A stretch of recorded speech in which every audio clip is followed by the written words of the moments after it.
Bienvenue sur Préambule, le podcast des ambulanciers et du soin. On se retrouve dans ce deuxième épisode avec Mathieu, ambulancier SMUR de Clermont-Ferrand. Je vous invite à écouter le premier épisode avant de prendre la lecture de ce deuxième volet. On n'oublie pas de partager les épisodes autour de vous et de mettre 5 étoiles à cette émission sur vos plateformes d'écoute. Allez, c'est parti.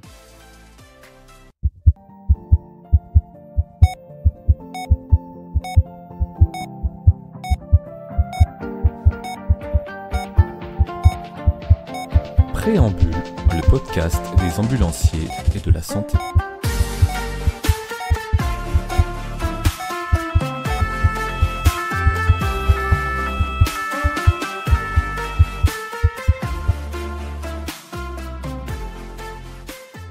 Parler maintenant de toi au SMUR de Clermont. À ton arrivée au SMUR, tu peux nous parler un peu comment ça s'est passé les premiers jours, le stress, si tu as été encadré, si tu as fait des nuits rapidement ou pas, dans quel état d'esprit tu étais lors de ton arrivée enfin dans ce SMUR. Pour mon arrivée au SMUR, normalement quand on arrive on est formé un mois. Donc tu dis formé, c'est-à-dire doublé ? C'est ça. Ouais, d'accord. On est formé doublé avec un collègue ou plusieurs collègues, ça dépend des plannings. Des fois il y en a du coup qui basculent de nuit, qui peuvent plus. Tu fais pas de nuit au début. Pendant 6 mois, tu fais 0 nuit. Donc ils considèrent vraiment que la nuit c'est un. Ouais, c'est un mandat. C'est un mandat par son environnement. Puis en vrai, la nuit on est beaucoup moins. Donc tu peux compter sur moins de gens, quoi. Ok. Donc c'est vrai que c'est mieux au début. Plus aguerri, quoi. Ouais, c'est mieux d'être lâché la journée. T'as plus de personnes sur qui te rattacher si t'as besoin, etc. Donc c'est sûr.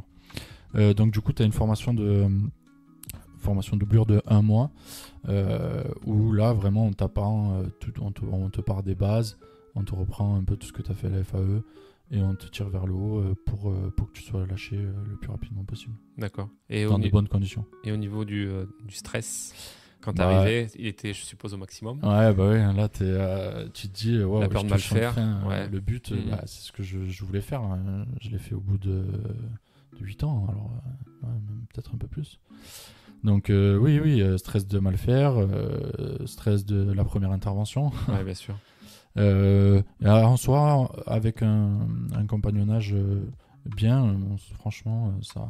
Ouais, t'as été bien encadré. Ouais, quand t'es bien entouré, que t'es bien encadré par tes collègues, je trouve qu'il y a rien de mieux. Quand t'arrives, si t'es bien accueilli et qu'on t'accompagne correctement, tu peux que t'en sortir. Justement, on reste sur le stress, les situations difficiles. Oui. Est-ce que toi, tu as une technique particulière pour gérer ce stress ? Ouais, je parle. C'est vrai ? Avec le patient. Ah ok, d'accord. Attends, tu veux dire si moi je suis stressé ? Ouais, si tu te sens stressé ou même avant de voir le patient, tu sais que tu vas arriver sur une situation compliquée. Sur l'ordre de départ, tu as vu que ça allait être complexe. Il y a forcément l'adrénaline et le stress qui monte. T'as l'adrénaline déjà de la conduite, hein. Quand tu arrives, quand tu pars déjà, tu as l'adrénaline de la conduite. Déjà là, tu peux pas trop réfléchir. Est-ce que toi, tu es quelqu'un, justement, tu disais que tu parles, mais est-ce que tu es quelqu'un qui va beaucoup parler avec ton infirmier et ton doc en partant, ou tu es focus sur la route, ou tu es plutôt silencieux sur la route ? Non, je suis plutôt en voiture, quand on part, je suis plutôt silencieux et concentré sur toutes les intersections qu'on va passer, le moins de véhicules qui nous a pas vus ou qui veut pas se décaler. Non, je suis assez concentré là sur l'intervention, mais on parle toujours. Quoi qu'il arrive, où on se fait un brief en se disant voilà, c'est ça, toi tu vas faire ça, toi tu vas faire ça. On fait vraiment ce brief, souvent. Et donc tu dis au plus près du patient, tu as tendance à beaucoup parler avec le patient pour souvent. un peu. Ouais. Ok. Non, souvent je vais quand j'ai fini tout ce qui est toute ma préparation, etc. Et c'est des patients peut-être un peu stressés, etc. Je vrai que souvent je me mets à la tête avec eux, je leur parle. Des fois on se rend pas compte, mais une personne au sol, il y a des fois sur un AVP, on est 15-20, quoi. Ouais. C'est énorme, quoi. Entre les gens qui gèrent la circulation, la police, nous, et les gens, ils sont complètement paniqués, quoi. Et donc je me mets souvent à leur tête et je parle avec eux. Par contre, très doucement. Très doucement, je les relaxe au maximum pour qu'ils soient dans de bonnes conditions. C'est quelque chose qu'on t'a appris, ça, ou c'est quelque chose que t'as en toi et c'est ta façon de faire. C'est naturel. Après, c'est pas venu tout de suite. C'est venu bien plus tard, je dirais ça fait 2 ans à peu près. D'accord. C'est pas venu tout de suite parce qu'au début tu peux pas. T'as trop de choses à penser, trop de choses à faire, tu veux bien faire. Mais je dis pas qu'après tu fais mal. Oui, bien sûr. Mais t'as tellement de choses à penser. Oui. Mais faut après, prioriser au début. Avec l'expérience, t'arrives à développer des techniques. Et justement, par rapport au stress, avant de partir ou quand vous rentrez à la base suite à une inter plus compliquée que d'habitude? Est-ce qu'il y a des choses qui sont mises en place donc à Clermont? Ouais, bien sûr. Déjà, nous, ça dépend des situations, mais si on fait une intervention qui nous a marqué, qui était difficile pour l'équipe ou pour les autres équipes, directement, nous, si le temps nous le permet, oui. Bien sûr, on débrief. Même si le temps ne nous le permet pas, on en débriefera à un moment donné ou un autre dans la journée ou le lendemain. Mais très souvent même, on débrief entre nous. D'accord. Ça nous permet aussi de nous améliorer et ça nous permet de vider notre tête. Après, on a accès aussi à la CUMP. Donc, c'est des psychologues, psychiatres de l'hôpital qui, en général, vont sur des interventions multiples victimes ou pas forcément multiples victimes, mais une scène où beaucoup de gens ont vu quelque chose de terrible. Ouais, une scène traumatisante. Voilà, traumatisante. Et du coup, ces psychologues vont auprès de ces gens-là pour les aider à évacuer. Et donc disponible pour vous aussi. Et disponible pour nous aussi si on a besoin. Donc ça peut être sur l'instant T ou 3 jours, 4 jours, une semaine après. Sur l'instant T, c'est difficile des fois de les avoir. Ouais. Mais ouais, en vrai, on arrive quand même. Si on en a besoin, elles sont là. Et t'en as eu besoin déjà? J'en ai déjà eu besoin. D'accord. Ça m'a fait du bien. C'est un vrai, un vrai bénéfice, quoi. Ouais. Après, souvent, rien que juste en débriefant avec mes collègues, en se disant tout ce qu'on a fait sur l'intervention, etc. Déjà, moi, ça me fait vraiment du bien. C'est vrai. Ouais. C'est quelque chose qui me permet d'évacuer. Ouais. Et t'arrives à faire abstraction, ou à mettre une frontière entre le travail et donc la maison quand tu rentres à la maison, que tu vois ta femme et ta fille? Et les garçons aussi. Et, putain, il se reproduit à une vitesse, cet homme. Est-ce que tu arrives à mettre ça de côté ou c'est dans les livres ça? Bah, disons que ça aide. Ma femme est infirmière, donc ça m'aide. Oui, donc elle te comprend. Quoi. Ouais, voilà, elle comprend aussi quand je rentre et que des fois elle veut savoir un peu ma journée, etc. Des fois, si elle voit que je dévie du sujet, tout ça, elle a compris que j'ai pas besoin d'en parler. En fait, je veux juste profiter de la maison, des enfants, des loisirs, et moi, c'est mon... Ouais, donc et pas ramener quelque chose d'anxiogène à la maison tout de suite. Quoi. Ça. D'accord. Donc on a bien compris qu'il y a énormément de matériel dans les AR, que c'est un travail assez physique.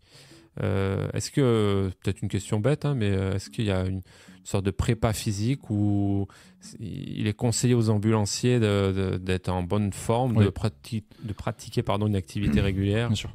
Okay. Il est fortement conseillé d'être en bonne condition physique pour travailler au SMUR. Après, on n'a pas de... C'est pas comme les pompiers où vous faites... Non, on fait pas de sport, on fait pas de... Enfin, je pense que vous n'avez peut-être pas le temps, surtout. On pourrait peut-être, mais vis-à-vis des collègues d'autres services, c'est difficile de dire eux, ils font du sport. Ils sont payés sur leur temps de travail. Sur leur temps de travail à entretenir leur dos. Ça s'entend, en soi, les pompiers le font. Nous, ça serait vraiment bien un jour que ça se développe, ce côté-là. Vraiment pour éviter toute blessure pour chacun d'entre nous. Il y a beaucoup de blessés. Ouais, souvent le dos. C'est vrai, ouais. C'est vrai. C'est pas souvent, c'est pas régulier. Ouais. C'est ce qui prend en premier de toute façon. Mais on le voit régulièrement. Il y a quelques personnes qui malheureusement se font mal. Ouais. Tu fais du sport toi? J'essaye. Ça se voit pas. Non mais ouais, tu fais quoi, un peu de renforcement musculaire, etc. Des choses un peu de course. À la maison, non, je cours pas. J'ai horreur de ça. Ouais. Vraiment. Pourtant, SMUR, ça court. Hein.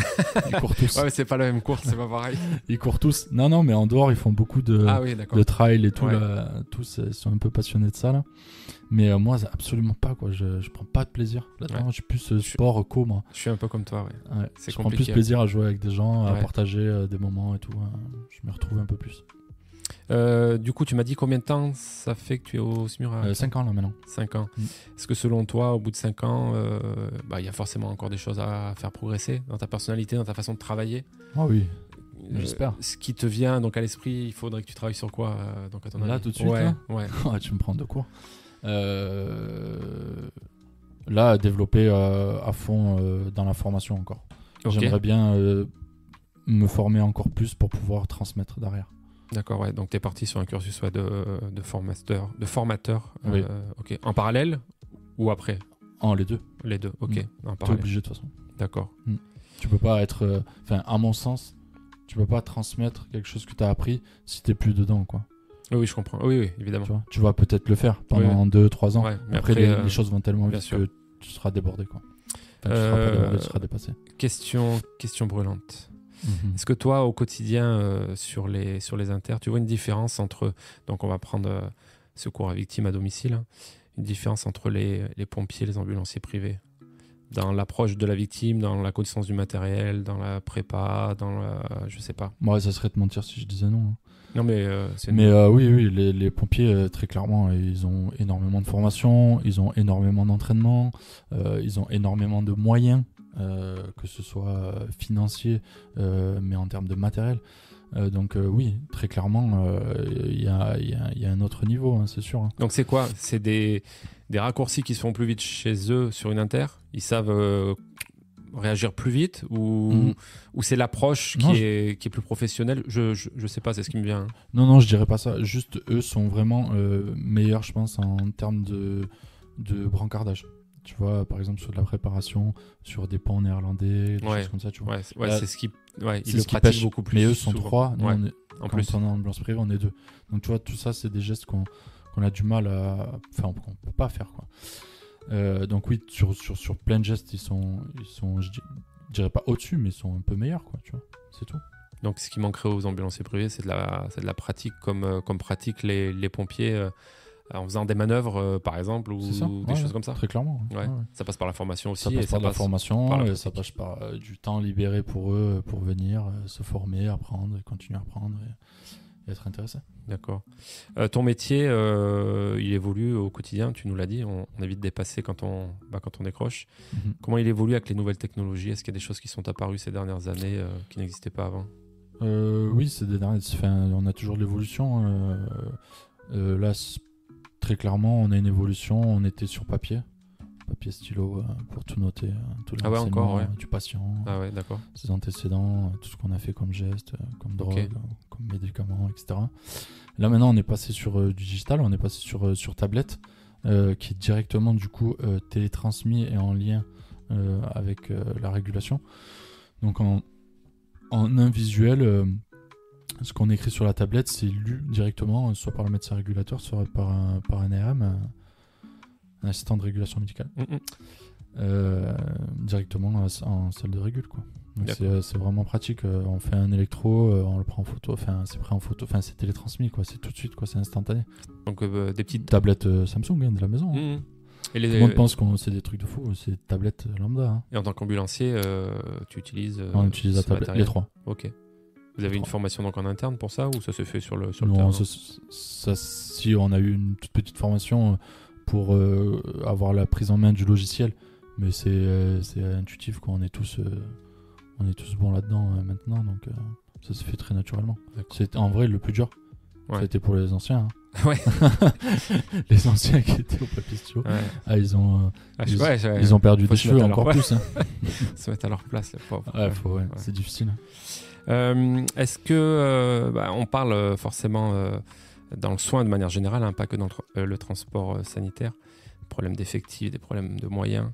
Est-ce qu'il y a des défis actuellement auxquels sont confrontés tous les SMUR ? Enfin, on va parler que du SMUR de Clermont, mais est-ce que tu vois qu'il y a des grosses problématiques qui se posent ? On va parler des effectifs. Est-ce que vous avez des problèmes pour recruter ? Est-ce que vous avez des problèmes pour acheter certains matériels ? Est-ce que au quotidien, il y a des défis comme ça récurrents ? Oui. On a le recrutement, premièrement. Tout le monde pense que c'est très difficile d'intégrer un SMUR. Moi, je pense pas. Quand on a les bagages, qu'on arrive avec les bons diplômes, moi, je pense que c'est quand même... alors oui, des fois, il va peut-être falloir patienter 1 an, 2 ans, 3 ans. Voilà. Mais on finit par y arriver à intégrer une équipe SMUR. Hein. D'accord. Moi, je pense assez facile. Après, termes de matériel, tout coûte cher. Ouais. Tout est extrêmement cher. Un véhicule, c'est hors de prix. Et, l'aménagement du véhicule, le matériel embarqué, c'est super cher.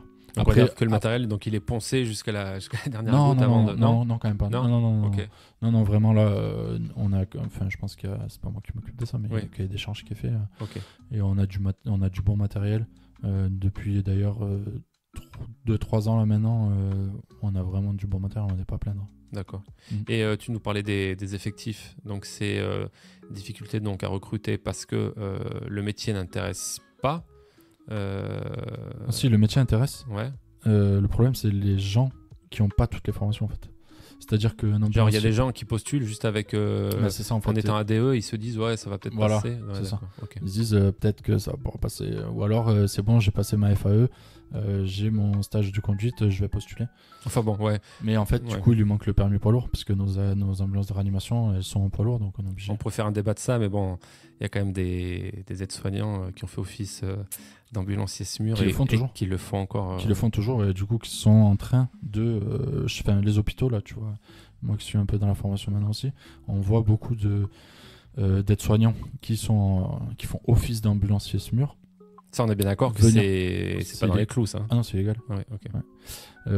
Qui viennent maintenant se former, donc ils vont passer. Ils sont obligés de tout repasser, quoi. Donc ils vont passer. Il faut d'abord être ambulancier. Leur diplôme d'État. Bon, après, comme il y a une passerelle entre l'aide-soignant et l'ambulancier, il y a 4 modules. Il y a des modules. Donc voilà, c'est assez rapide pour eux quand même. Donc ils peuvent passer ces 4 modules. Et ensuite, ils doivent passer leur FAE, leur stage de conduite, leur permis poids lourd, permis remorque, ça dépend des SMUR. Il y a des SMUR qui n'ont pas besoin de permis poids lourd parce qu'ils sont directement que des VML. Voilà. Ouais, les SMUR périphériques. Voilà, les SMUR périphériques, souvent en général, voilà, ils n'ont pas d'air, donc pas de poids lourd. D'accord, ouais, donc quand même des difficultés à recruter. Bah, quand même. Après, est-ce que c'est un métier qui est mis en avant par l'hôpital, ambulancier SMUR, ou pas particulièrement? On parle souvent dans le soin, dans la santé, des infirmiers, des médecins. C'est ça, nous on est le bas de l'échelle. Ouais. Effectivement, quand on s'adresse au trinôme, quand on rentre dans un service, qui on veut parler, c'est au médecin, tout de suite, et effectivement. Mais comme je disais tout à l'heure, on est vraiment à part entière, on est vraiment une équipe soudée. Vraiment. Et pour le recrutement, mais tu vois des choses changer dans la manière de recruter Oui, là je vois des choses changer, effectivement. Avant, il y avait un pool, les ambulances de l'hôpital, avec les ambulanciers de l'hôpital, et du coup, ils allaient piocher, quand il y avait besoin d'un ambulancier SMUR, ils allaient piocher dans les ambulances de l'hôpital pour prendre un mec et le faire monter au SMUR. Une fois qu'il avait formé à la C'est ce qui se faisait ou c'est ce qui se fait là? C'est ce qui se faisait. D'accord. C'est ce qui se fait moins, parce que dans le pool qu'on a d'ambulanciers publics, là, il n'y en a pas, ou peu, ou je ne suis pas au courant, qui veulent venir. D'accord. Ouais, après, c'est un choix de carrière. Voilà, peut-être un choix de carrière. Ouais. Après, je sais qu'il y en a qui ont passé leur FAE, et du coup, je ne sont pas rentrés là sur les derniers recrutements, donc je ne sais pas. Après, c'est pas moi qui fais le recrutement. Bien sûr. Mais je pense qu'il y a des gens qui postulent et qui essayent de venir, mais il faut avoir tout le bagage. Après, effectivement, tu nous disais des fois, on arrive au mauvais moment, il faut attendre 1 an, 2 ans, 3 ans, et la vie avance. C'est ça, la vie avance, après on fait certainement d'autres choses. Et voilà, c'est vrai que... Je peux te parler de mon histoire ou pas? Allez, vas-y, je t'écoute. Séquence émotion. Non, mais ouais, effectivement, et puis au bout d'un certain nombre d'années, la vérité d'il y a 3 ans n'est plus celle du moment, donc c'est un peu compliqué. On a fait être collègues à un moment donné. Et on a failli. On aurait révolutionné le game. Dis-moi, est-ce que problème d'effectif aussi, parce que problème de salaire, comme tous les métiers du soin, est-ce que de tête, tu as une fourchette de salaire entre quelqu'un qui arrive au SMUR et quelqu'un qui part à la retraite? Ouais, je pense... En gros, si tu en gros, maintenant, avec les Ségur et tout, on n'est pas à plaindre. Tu peux arriver et être vers les 1800... Pour le démarrage 1850. Pour 35 heures? Oui. Ok. Et jour-nuit. Ouais. Après, on travaille en 12 heures. Donc, on fait des gardes de 12 heures. Tu peux rapidement, tu montes avec les Ségur et tout, tu montes vers 2000, 2050, quoi. 2100. Ok. Et après, avec tes nuits et tout, tu montes 2002. D'accord. Ça, c'est en début de carrière? Ouais. Ok. Et en fin de carrière, il y a... Début de carrière, t'es plus en dessous un peu de 2000. Tu vois, tu frôles les 2000 avec tes nuits. Après, tu montes à 2002 avec tes nuits, je pense vers 10 ans de carrière. Et après, en fin de carrière, tu peux avoisiner les 2006, 2007. D'accord. Je pense. Après, en soi, je connais pas toutes les ambulances. On parle du net, hein. Moi je parle du net. Oui, bien sûr. Je connais pas toutes les sociétés d'ambulances privées. Mais en début de carrière, effectivement, je crois pas qu'il y ait un gros delta entre le SMURiste et le privé. Je sais pas combien moi gagne une ambulance privée. Je crois que c'est. Carrière, ça va offrir comme un SMURiste. Ouais. Après, je peux me tromper, mais de mémoire, c'est ça. Donc c'est Après, peut-être tu aussi ça. fais plus de gardes peut-être en ambulance privée. Après, il y a peut-être un confort de vie en tant que smuriste. Tu disais que c'est des gardes de 12 heures. Tu Donc fais il y les a gardes plus de jours de repos du coup. Ouais, tu fais plus de jours de repos. Enfin, l'un dans l'autre, on travaille le même temps. Hein. Oui, Mais c'est sûr ouais. que quand tu fais 3 gardes de 12 heures d'affilée derrière quand tu as 3 jours de repos, c'est sûr que c'est confortable. Hein. Bon, par contre, quand tu fais 3 gardes, tu vois pas ta famille pendant 3 jours. Hein. Ouais, voilà, c'est ça, ouais, effectivement. Ouais. Tu pars à 7h le matin, tu rentres à 21h le soir. Toi, comment tu vois évoluer ce métier ? Est-ce que tu as donc émergé ? Tu me parlais de l'hélico tout à l'heure. Est-ce que ça se faisait avant ou ça se fait plus maintenant ? Ça se faisait moins avant. Le bariatrique, ça se fait plus maintenant. Ouais. Voilà. Après, l'hélico, je pense que c'est propre aux régions. Hein, et la typologie de l'hélico qui est sur place dans la région. Il n'y a pas d'évolution notée, précisée de l'ambulancier SMUR. Genre un ambulancier SMUR ne peut pas devenir, ou c'est pas la suite logique. Toi, tu me parlais de la formation, donc vous pouvez être formateur si tu passes tes diplômes. Ouais, Mais en tu tant peux qu'ambulancier devenir SMUR, formateur on est en haut de la profession d'ambulancier, on est bien d'accord. Oui. Voilà. Donc après, il faut bifurquer sur la formation. Sur la Après, formation. au niveau de l'évolution de l'ambulancier, le seul moyen de pouvoir encore s'épanouir dans la formation et tout, c'est de devenir formateur GSU en gestion d'urgence. D'accord. Du coup, pour aller délivrer de la FGSU 1, de la FGSU 2, niveau ambulancier. Alors, Ok. tu peux pas aller faire un FGSU 2 niveau infirmier ou niveau médecin. Ouais, je Il faut comprends. que ce soit un groupe où tu n'es que des ambulanciers. Ok. Ou moins que ta catégorie. Très bien. Les aspects gratifiants donc au quotidien par rapport, je sais pas, les moments où tu te dis je suis content de faire ce taf quand même. Hein. C'est dur, mais je suis content de le faire. Souvent. Ouais. Donc est-ce que tu les ressens ? Est-ce que tu les vois, que ce soit avec Ouais, le dans patient, le jeu des gens. avec la famille, Ah oui. avec les collègues ? Est-ce que tu Oui. tu Plus avec la famille. ouais. Donc Ouais. Même les collègues aussi. Mais en vrai, le gratifiant, c'est même pas des mots. Ouais. C'est des fois juste les regards des gens. Une naissance, tout simplement. Ça doit Des être fois, tu te lèves tu décales à 3h du matin, tu vas faire un accouchement, et là, t'as le petit kiné. Ouais. Et tu dis, ouais. Quand même. C'est un bon Vraiment métier chouette, quand c'est même. vraiment un chouette métier, Ouais, quoi. grave. Ouais, quand Ouais. ça se passe bien, c'est sûr. C'est vraiment un chouette métier. Non, bien sûr, il y a plein d'aspects du métier qui sont gratifiants de par ce qu'on fait, mais il y a les bons côtés comme les mauvais côtés, hein. Comme tout métier, je pense. Mais toi, tu es sûr de ce choix de carrière après quelques années, il n'y a rien qui te fait Pour l'instant, dire... je suis toujours autant passionné, Voilà. et je m'éclate, donc pour l'instant, Il n'y a rien qui t'a dégoûté, entre guillemets. Non, pour l'instant, je continue, je m'éclate et j'essaye de faire évoluer la profession d'ambulancier au mieux que je peux, avec mes connaissances, mes compétences et ce qu'on me laisse faire. Et quel conseil tu pourrais donner à quelqu'un qui aurait envie de devenir ambulancier SMUR ? Quel conseil je pourrais lui donner ? Ouais. Je m'appelle Jean-Paul, je sors de l'IFA, j'ai mon diplôme d'état dans la poche, Ouais. je veux être ambulancier SMUR, Mathieu. Qu'est-ce que je dois faire ? Prendre de l'expérience. Donc tu me conseilles d'abord de rester dans le privé. Ouais, je te conseille de rester dans le privé, parce que si tu sors juste du diplôme, que tu vas tout de suite passer ta FAE, tu peux aller très vite. Tu peux passer tout très rapidement, il n'y a pas de problème. Mais si tu vas vite, quand tu vas arriver au SMUR, si t'es pris, tu vas vraiment, vraiment, vraiment avoir peur. Ouais. Si t'as fait 0 intervention Ouais. avant, si tu t'es pas Ouais, il fait y aura la un main gros delta, en garde ouais. SAMU, en Ouais. ambulance privée, Bien où t'es sûr. toi et ton collègue, tous les deux, et tu fais de l'urgence, non, tu te fais peur. Ok. Je pense que tu peux t'en sortir, je pense. Je dis pas, il y en a qui sont forcément très bons, Bien sûr. je dis pas. Mais je pense que c'est mieux, je dirais à cette personne, je le dis déjà aux élèves qu'on côtoie ensemble, je leur dis déjà, allez vous faire l'expérience, 2-3 ans, allez, le plus possible. Mais par contre, allez faire des gardes SAMU, quoi. Ouais. Allez dans des sociétés où vous faites du 15, où vous faites du SAMU, de la garde, voilà, allez faire des choses intéressantes. Est-ce qu'il y a des concessions particulières liées à ce métier ? On parle souvent dans le privé des horaires décalés qui sont compliqués quand on a une vie de famille. Est-ce que toi, ça t'a demandé des concessions particulières Ça d'être m'en ambulancier ? demande toutes les semaines. Hein. Ouais. Dans l'organisation au quotidien. 2 enfants à gérer. Même avec un planning, parce que tu as ton planning à l'avance, du coup ? En soi, tout le monde pense qu'on a un planning super à l'avance. On a un planning 1 mois à l'avance. Hein. D'accord. Après, on a une trame établie sur toute l'année. Après, on n'est pas à l'abri d'un collègue qui est en arrêt maladie, Bien sûr. etc. Planning qui change, faut s'adapter. Ouais. Donc on fait au mieux, mais on est assez solidaires tous ensemble là-dessus. En plus, tu disais que ta femme est infirmière, donc ça doit être compliqué. Non, ça va. Ouais. Ouais. Non, on a calmé les journées pour elle aussi. Ouais. Non. Bon. Très bien. Très bien. Écoute, Mathieu, je crois que j'ai fait le tour de tout ce que je voulais aborder avec toi. Est-ce que tu as des choses que tu voudrais Non, moi que c'est tu voulais cool. partager? Je te remercie de m'avoir accueilli ici et de pouvoir partager ensemble ce moment. C'était bien Écoute, sympa. avec grand plaisir. Je sais pas si on va donner envie aux ambulanciers d'être smuristes, mais en tout cas, t'as tout donné. Ah. Je te félicite. Je vous invite à écouter les précédents podcasts qu'on a déjà fait, les précédents épisodes sur la formation, sur le métier d'auxiliaire ambulancier, et à nous retrouver sur notre compte Instagram asso.préambule. Et puis pour tout le reste, on se retrouve bientôt dans une nouvelle émission avec un nouveau sujet. Merci Mathieu. Merci à toi.